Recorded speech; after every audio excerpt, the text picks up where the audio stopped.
Et Monsieur le député Johnson avait commencé son intervention. Je lui cède la parole pour la poursuivre. Monsieur le député Johnson, à vous la parole. Merci beaucoup, Monsieur le Président. Ça me fait plaisir d'intervenir aujourd'hui sur la demande de report pour le projet de loi 100. Puis hier, on entendait des collègues de l'opposition officielle ou du gouvernement s'enquérir de pourquoi demander un report pour le projet de loi 100. Et puis le mot qui nous vient naturellement à l'esprit, si on regarde tout le dossier, c'est le terme que c'est une opportunité qui a été manquée par le gouvernement. Et puis, en demandant le report, c'est qu'on vient tendre la main au gouvernement pour qu'il puisse se ressaisir, se rattraper pour un peu reprendre le chemin, un chemin qu'il cherche à dicter lui-même quand il parle d'innovation, M. le Président. Et puis ce matin, mon chef, le député de l'Assomption, a cruellement rappelé au premier ministre, Monsieur le Président, à quel point le gouvernement fait fausse route par le biais du projet de loi 100, puis il l'a rappelé de façon cruelle en exposant au premier ministre que récemment, très récemment, la commission jeunesse du Parti libéral a déposé un mémoire pour l'étude du projet de loi 100. Puis si on a à résumer l'essence de ce mémoire-là, ce qu'elle dit, c'est que le projet de loi, c'est un échec total. Ça, c'est pas le deuxième parti d'opposition, la Coalition Avenir Québec, c'est pas le Parti québécois, c'est pas... Non, c'est les propres constituantes du parti gouvernemental qui qualifient le projet de loi 100 d'un échec. Alors, en soulevant ça, le premier ministre s'est levé ce matin et puis, sans du tout parler du projet de loi 100, il s'est mis à parler d'innovation et puis après ça, il s'est mis à exposer un certain nombre de faits par rapport à ma formation politique. Il a mis le dossier de Bombardier, l'innovation, la série C, comment on s'était opposé à tout ça. Puis ça m'a cruellement rappelé, Monsieur le Président, qu'à titre de parlementaire, il arrive des fois que je suis assis ici dans cette enceinte, puis que quoi que tous les gens ici présents, mes collègues, soient toujours de bonne volonté et puis qu'ils veulent toujours faire avancer leur dossier, il arrive à des moments, Monsieur le Président, vous comprendrez ce que je veux dire, que des fois, on peut entendre des choses qu'on pourrait associer soit à des demi-vérités, ou des fois, on peut avoir des points qui sont soulignés où on induit peut-être consciemment ou inconsciemment les membres de la Chambre en erreur. C'est des choses qui arrivent. Alors, ce matin, moi, j'ai relevé un certain nombre de points de mon premier ministre qui, à mon sens, nous invitait à aérer un peu en écoutant ce qu'il disait. Parce qu'il arrive à l'occasion que le premier ministre, quand il parle du dossier de Bombardier, puis on s'entend, le dossier de Bombardier, oui, ça touche l'innovation, mais en même temps, c'est une opportunité qui peut être une opportunité extraordinaire pour le Québec. Et puis, en ce sens-là, notre parti, la Coalition Avenir Québec, n'a jamais manqué l'opportunité de Bombardier. Depuis le début, contrairement à ce que notre premier ministre disait ce matin, puis qu'il dit à répétition, on ne s'est jamais opposé à l'innovation. On ne s'est jamais opposé à l'investissement dans la compagnie Bombardier, M. le Président. Au contraire, on a été, dès l'été passé, des promoteurs, des gens proactifs pour inviter le gouvernement à faire une veille puis s'assurer d'être là si Bombardier avait besoin de support pour aller plus loin dans ses projets.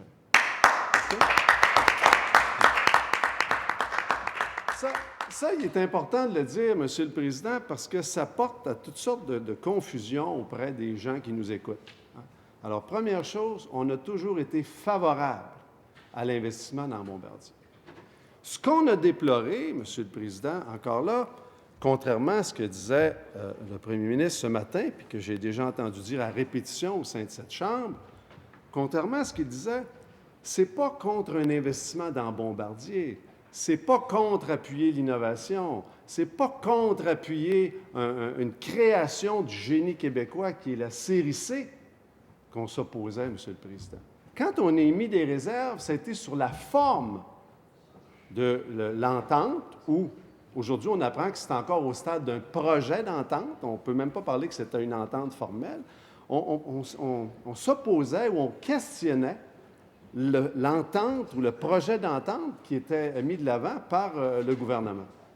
Et puis essentiellement, à l'époque, si on remonte à l'automne passé, ce qu'on reprochait, c'est qu'on prenait un risque considérable et on investissait un montant considérable qui était 1 milliard de dollars. Ça, c'est juste Investissement Québec. 1 milliard de dollars américains, ça veut dire à peu près 1,3 milliard de dollars canadiens, qu'on investissait ça dans une nouvelle entreprise qui était uniquement vouée au développement de la série C, M. le Président.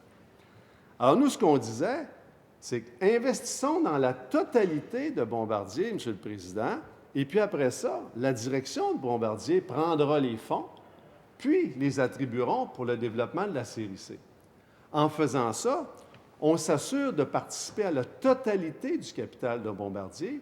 Puis il faut se rappeler à l'époque, à l'automne et au printemps, la valeur boursière totale de Bombardier, M. le Président, était inférieure à 2 milliards de dollars. Okay? Fait que ça, c'est une première chose. Après ça, ce qu'on a demandé au gouvernement, maintenant, on a dit, bon, OK, d'accord, vous avez décidé d'investir dans la série C sous la forme d'une nouvelle compagnie. Quelle sorte de garantie on a au niveau des emplois? Parce que quand même, un investissement d'1 milliard de dollars américains, c'est pas anodin. Puis de mémoire, là, dans l'histoire du Québec, si ça s'est fait, ça ne s'est pas fait bien souvent, M. le Président. Bien, on a entendu dire toutes sortes de choses au niveau de l'emploi, mais finalement, deux choses importantes. Une première chose, à un moment donné, c'est que notre premier ministre s'est levé en chambre. Puis là, il nous a exprimé une partie de ses valeurs, une partie de sa compréhension de l'économie et puis de sa façon de faire.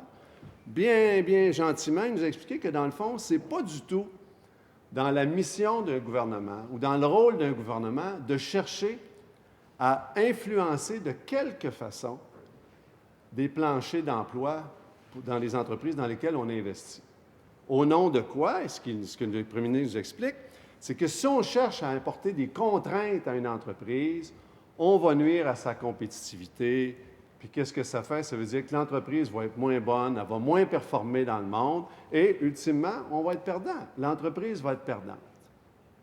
Alors ça, c'est un premier point. Un autre point qu'on a appris, à peu près à la même époque, de la bouche de l'ancien ministre des Transports, le député de Verdun, c'est qu'au fond, ça n'a même pas été discuté, la question de l'emploi, quand ça a été le temps de faire l'entente de Bombardier, M. le Président. Alors, vous comprendrez notre surprise de voir qu'on s'apprête, on se commet à investir autant d'argent, puis de même pas avoir la curiosité de demander à l'entreprise dans laquelle on investit, seriez-vous disposé à nous donner certaines garanties au niveau de l'emploi?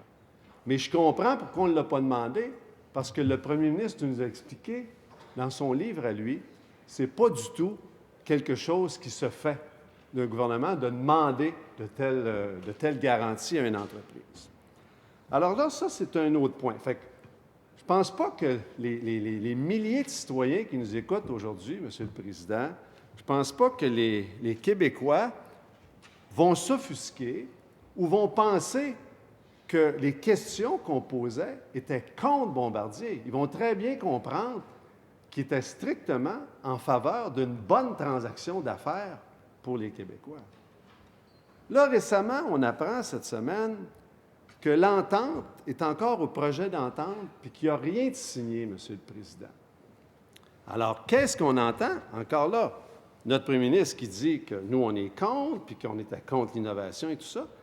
Mais ce qu'on apprend, c'est qu'en échange des milliards de dollars qu'on met dans Bombardier, c'est qu'il semblerait, selon les informations qu'on a, c'est que si l'entreprise a du succès, puis ça va bien, bien, Bombardier pourrait, à sa seule volonté, racheter l'investissement du gouvernement du Québec avec un taux d'intérêt minimal. Par contre, si ça va moins bien, M. le Président, bien, on s'entend que le gouvernement du Québec assume tout le risque. Ça, Monsieur le Président, encore une fois, on ne peut pas nous blâmer de questionner ces positions-là.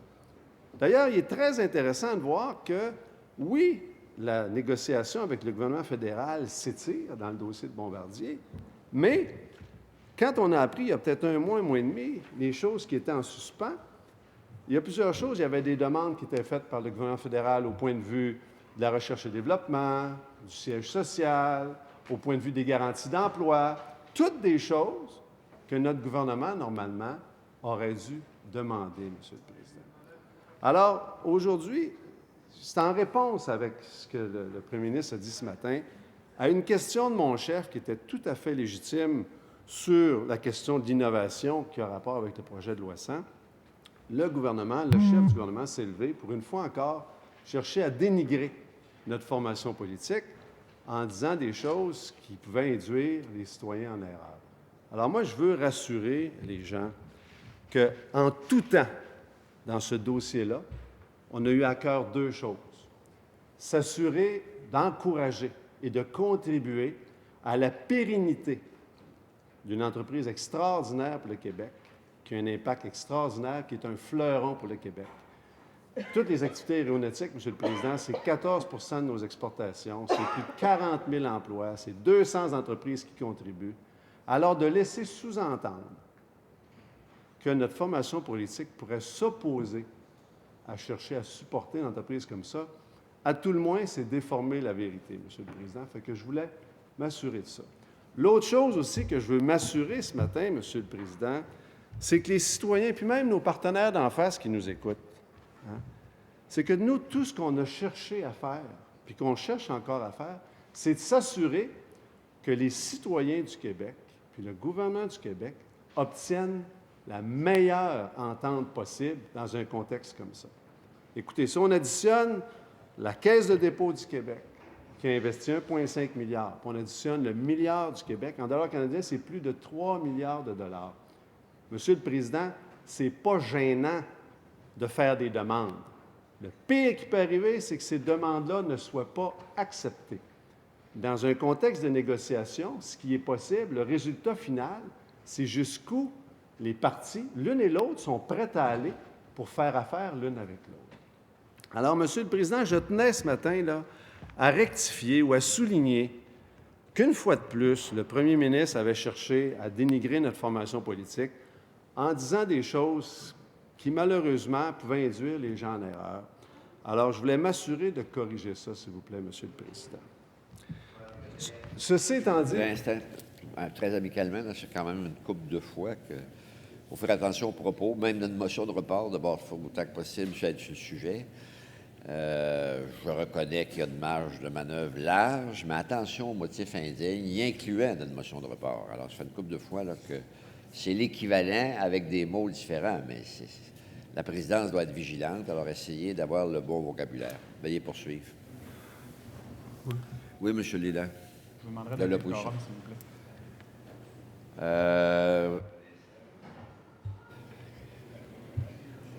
Là, laissez faire. Les gars, qui arrivent, c'est beau.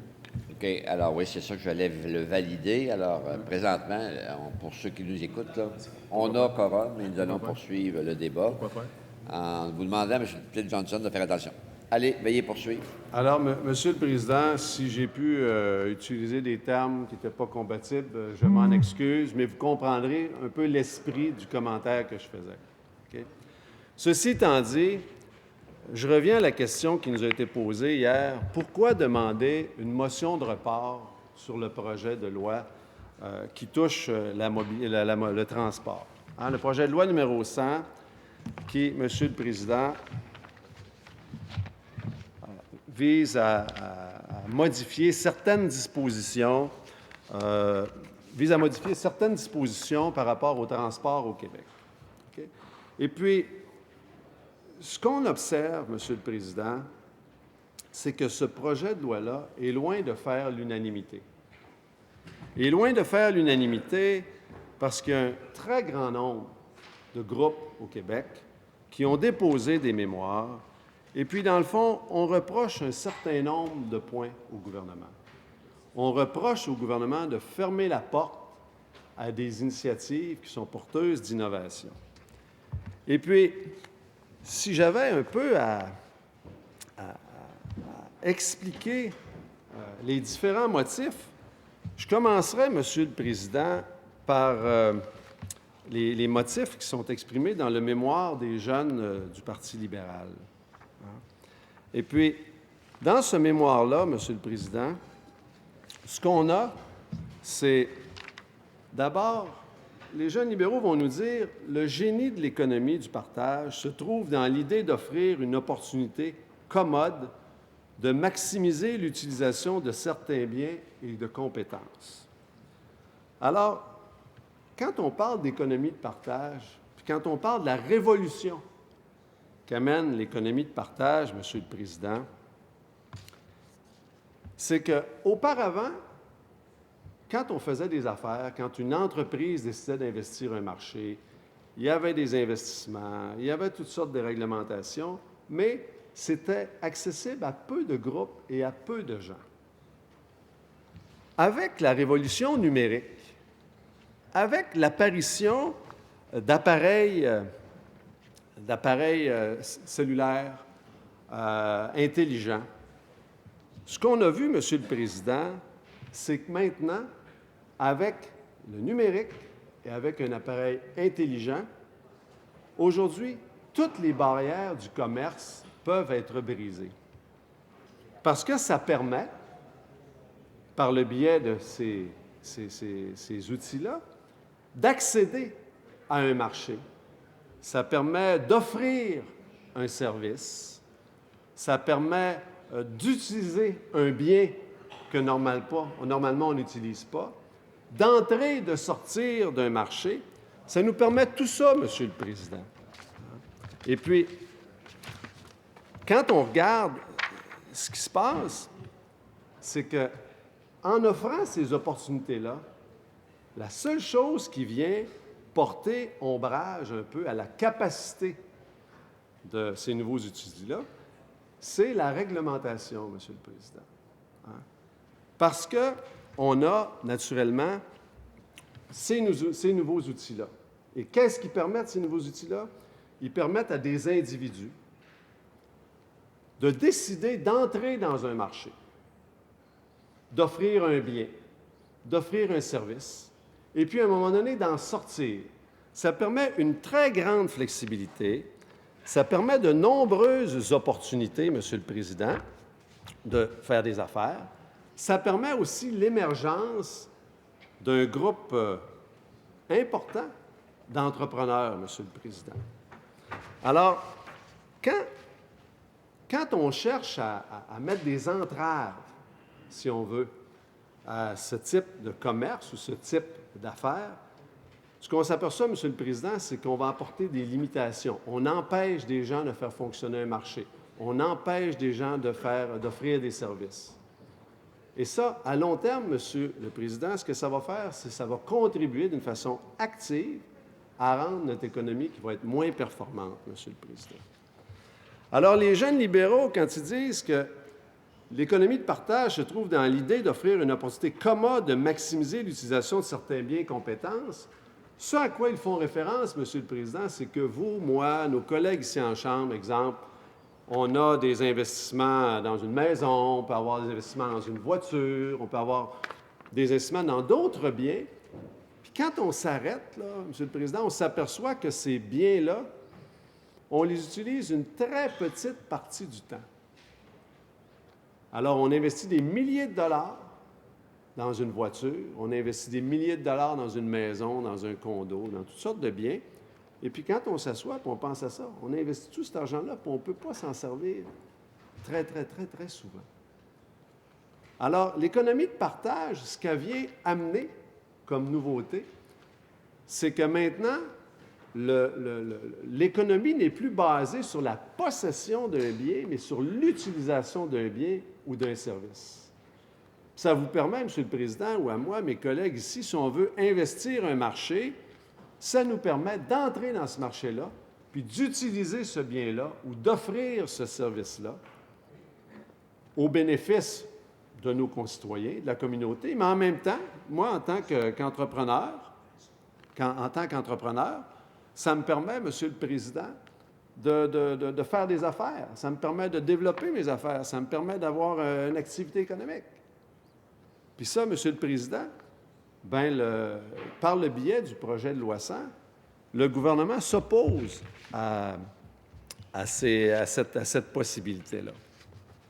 D'autres points qui sont amenés, M. le Président, par les jeunes libéraux, hein, on nous parle que l'histoire de l'évolution technologique est une longue liste de chamboulements des industries établies.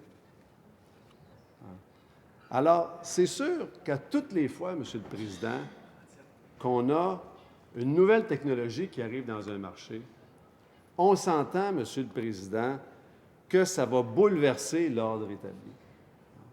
Dans le cas qui nous concerne aujourd'hui, le projet de loi cherche à contrôler un nouveau venu qui s'appelle la compagnie Uber. Et puis, c'est certain que l'économie collaborative, puis un modèle comme Uber, est venu bouleverser ce qui se passait dans nos marchés puis dans nos façons de faire, M. le Président. Mais, si on remonte dans le temps, il n'est jamais arrivé qu'une innovation, qu'un nouveau système, qu'une nouvelle façon de faire soit mise en place sans bouleverser l'ordre établi, M. le Président. C'est jamais arrivé. Ça peut seulement qu'arriver quand, à un moment donné, on accepte de faire affaire avec cette nouvelle façon de faire, puis on accepte d'y faire une place. Alors encore là, ce qui est reproché, Monsieur le Président, par plusieurs intervenants, c'est que par le projet de loi qui nous est présenté, encore là, le gouvernement manque une opportunité extraordinaire de s'ajuster, d'ajuster le cadre réglementaire du Québec pour faire place, pas seulement présentement c'est Uber avec qui on traite, mais faire place, créer un environnement favorable à toutes ces entreprises-là qui vont naître au cours des mois puis des années à venir, puis qui vont venir bouleverser le marché. Ce matin, mon chef parlait que d'ici un certain nombre d'années, c'est 50 de l'économie, M. le Président, qui va être basée sur l'économie collaborative. Alors, le premier test qu'on a au Québec pour montrer, pour témoigner de notre capacité à embrasser l'innovation puis à embrasser cette nouvelle technologie-là, bien, c'est ce qui se passe avec l'industrie du transport rémunéré, l'industrie du taxi. Et puis, ce qu'on s'aperçoit avec le projet de loi 100, c'est que le gouvernement a carrément abdiqué, M. le Président. Le gouvernement a abdiqué. Parce que si on se réfère à il y a plusieurs mois, on avait toutes sortes de sorties de notre premier ministre qui parlaient d'innovation, qui parlaient qu'on peut bien se mettre au milieu du fleuve pour essayer d'arrêter le courant de l'eau, mais qu'en bout de ligne, on ne pourrait pas arrêter ça. Bien, je vais vous dire, notre frère, M. le Président, ils ont réussi. Ils ont réussi à se tirer dans le milieu du fleuve, puis à penser qu'en mettant les bras comme ça, là, qu'ils vont réussir à arrêter le flot du fleuve. Bien, M. le Président, ça ne pourra pas fonctionner, M. le Président. C'est à court terme, c'est une vision, le nez collé sur la vitre. C'est pas du tout prendre en compte de cette grande vague qui va déferler sur la planète tout entière. Fait qu'on comprend qu'il y a des juridictions ailleurs qui ont trouvé le moyen de fermer la porte. On comprend aussi qu'il y a tout plein de juridictions qui ont trouvé le moyen d'accommoder ces nouvelles technologies-là. Mais une chose qui est sûre, c'est que peu importe la juridiction, n'importe où sur la planète, ça, c'est un mouvement qui est un peu irréversible, M. le Président. Fait qu'on avait une opportunité avec ce qui se passe dans l'industrie du taxi, on avait une opportunité pour faire preuve de leadership, pour faire preuve de vision, faire preuve de courage, d'accompagner, parce qu'on s'entend que notre industrie du taxi, là, M. le Président, la réglementation, ça date de 1972. On est en 2016. Ça veut dire que ça fait 44 ans, M. le Président, qu'on fonctionne avec la même réglementation. Est-ce que ça se peut, M. le Président, que le contexte ait changé? Oui, ça se peut très bien. On est en face de ça. Le contexte a changé, M. le Président. Est-ce que ça se peut, M. le Président, que les gens qui opèrent selon certains principes depuis des années soient complètement bouleversés devant la réalisation que leur milieu est en train de changer. Ça se peut qu'il y ait une partie du tapis qui le soit enlevé d'en dessous des pieds. Ça se peut-tu? Ben oui, c'est sûr que ça se peut, Monsieur le Président, qu'il y ait des gens qui soient inquiets. Mais en bout de ligne, quel est le devoir de notre gouvernement qui gouverne? Son devoir, dans un premier temps, c'est d'avoir une vision. Cette vision, elle doit s'élever au-dessus de cette réalité-là.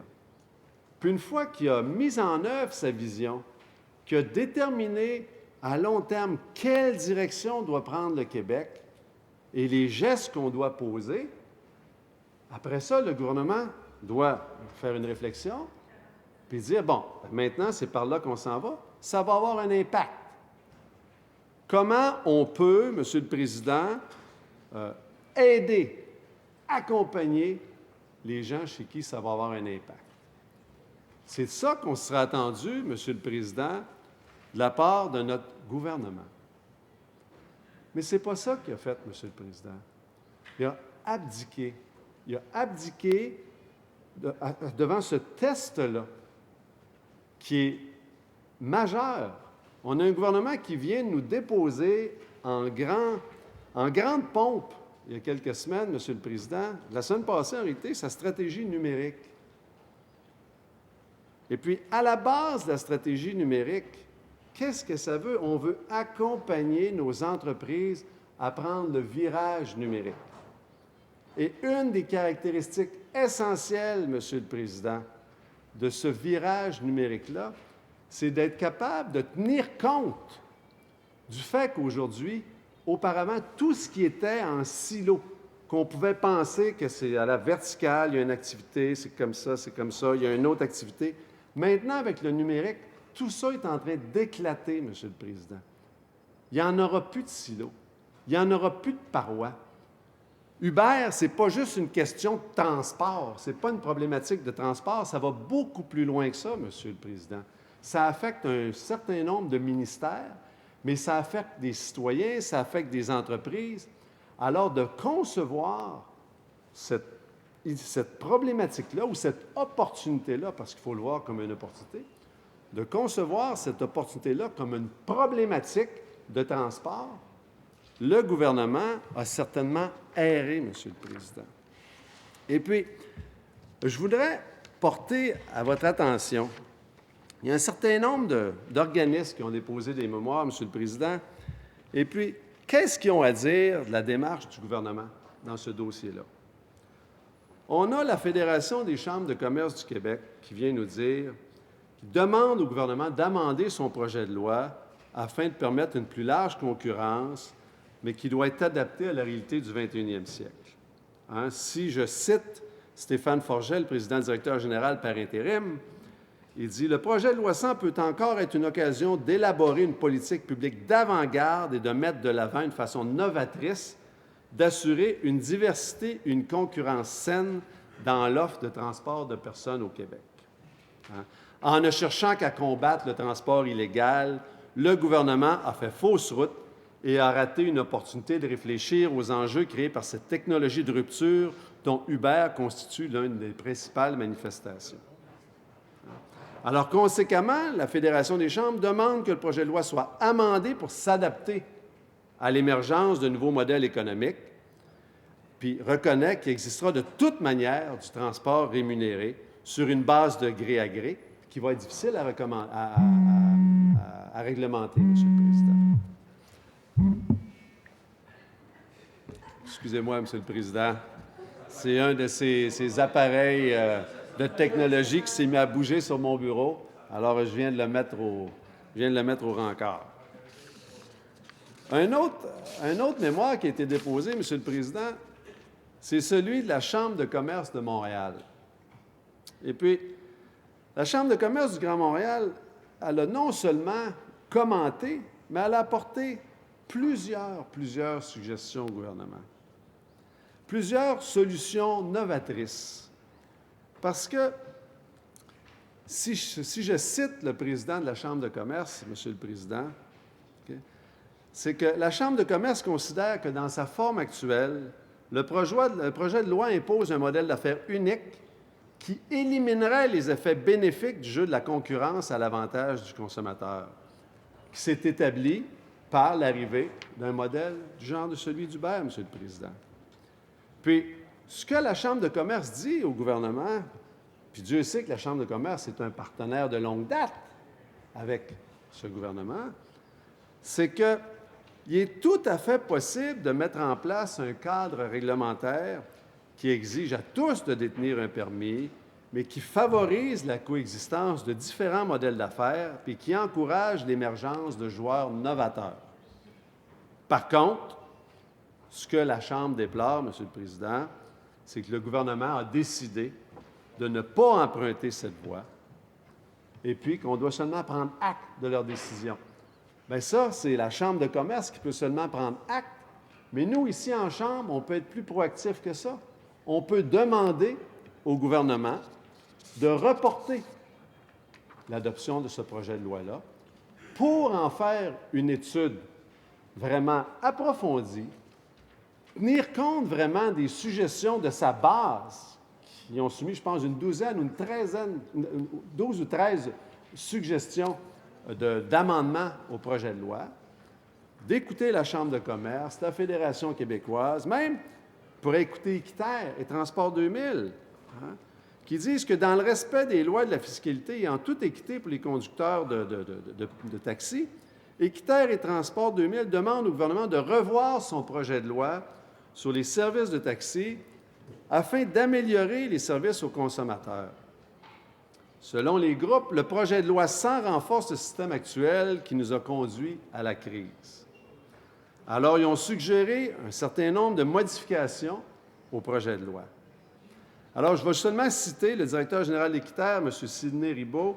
Pour Équiterre, le gouvernement doit innover avec une législation qui permet à la fois de maintenir les acquis des conducteurs de taxi, d'appliquer les lois fiscales et de favoriser l'essor des secteurs du taxi, des services de transport à la demande et du covoiturage, le tout dans le respect des lois et de la fiscalité québécoise.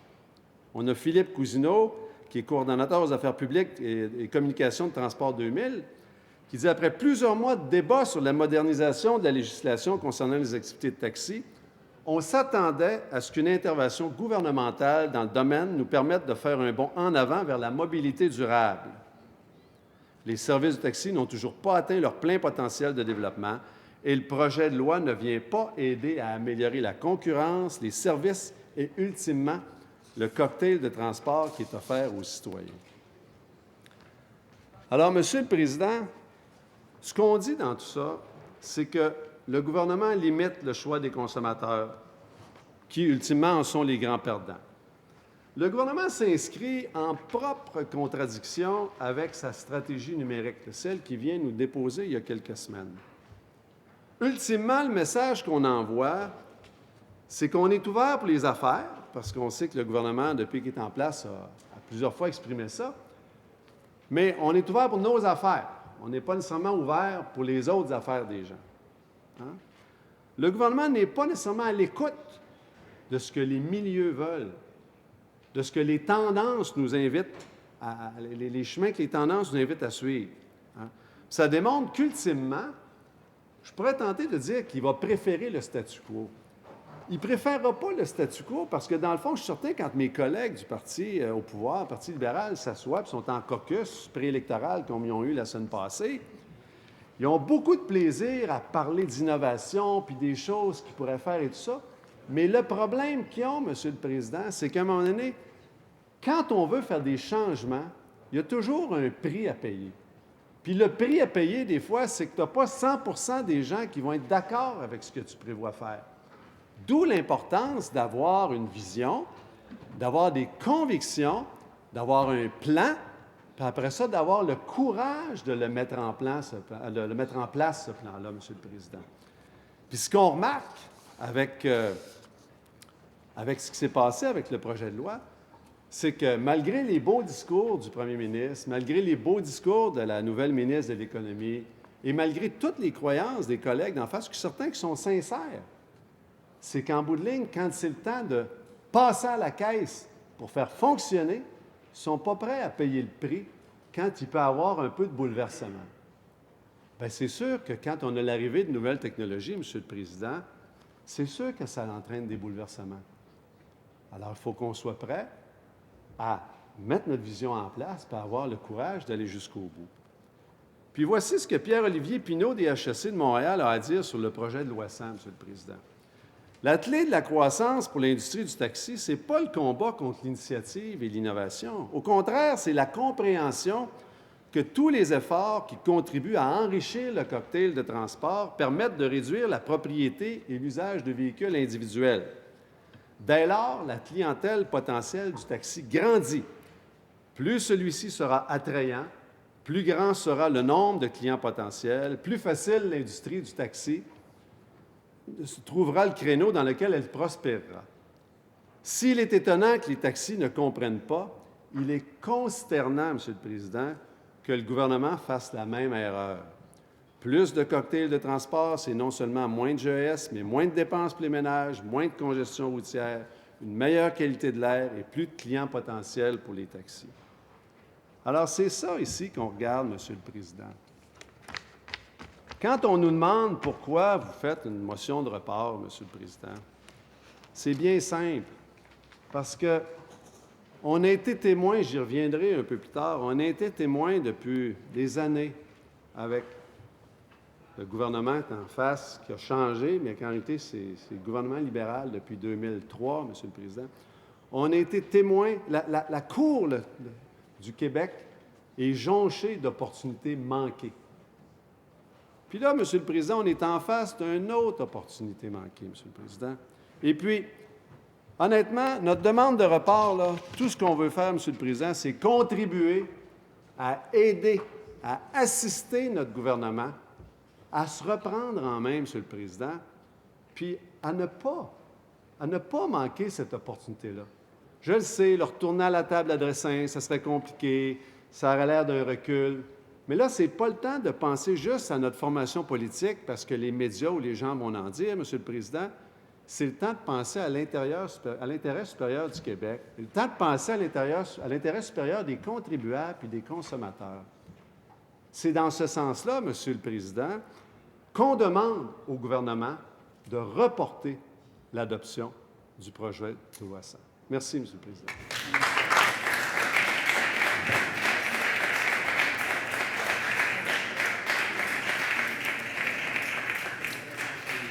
Merci, M.